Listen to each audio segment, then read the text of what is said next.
Imagine this, you open your eyes one morning and realize something unsettling. Every dream you've chased, every desire you've nurtured, they weren't truly yours. The women you pursued, the approval you desperately craved, the life you measured your worth by. Manufactured, programmed, fed to you through glowing screens and empty praise. You weren't chasing passion. You were following a script. And you never even saw the strings. Nietzsche warned us, the most common form of human stupidity is forgetting what one is trying to do. So ask yourself, what are you really doing? And who whispered the idea of success into your mind? This isn't just marketing. This isn't just propaganda. It's deeper, colder, older. The manipulation isn't coming from governments or companies. It's coming from the very people you long to impress, from culture, from peer pressure, even from your own reflection. They programmed your hunger. But they never told you why. Carl Jung called it the shadow, the invisible side of you that acts without permission. It whispers desires, it moves your hand, it makes choices, and tells you they were yours. And that child inside you? The playful, wild, fearless one, he's still there.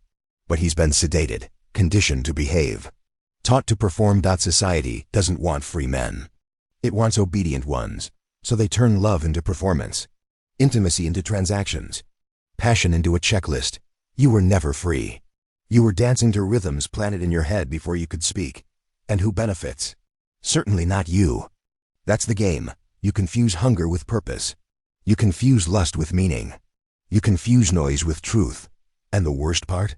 You never pause to question it. Cognitive biases, confirmation, scarcity, the halo effect, trap you in an endless cycle. Pursue, win, feel nothing, repeat. Viktor Frankl saw the trap. When we are no longer able to change a situation, we are challenged to change ourselves. But most never take that challenge. Why? Because truth is terrifying. Because freedom feels like loneliness when you first taste it. Because burning the script means standing in silence, with no applause, no guidance, no guarantees. But it also means power. The performance ends at the edge of fear.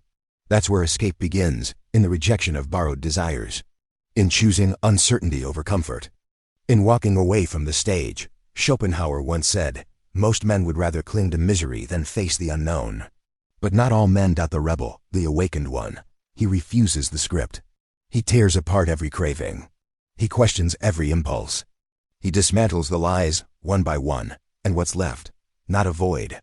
Not confusion, but sovereignty. He becomes unmoved by praise, untouched by rejection, unshaken by silence. Like Nietzsche's Mensch, he creates his own values, not to impress, not to win, but simply to live truthfully. And here's your first taste of that truth. The chains were never locked. The prison? It wasn't real. The lock? Only in your mind. The door? Always open. Will you dare to want nothing they sold you?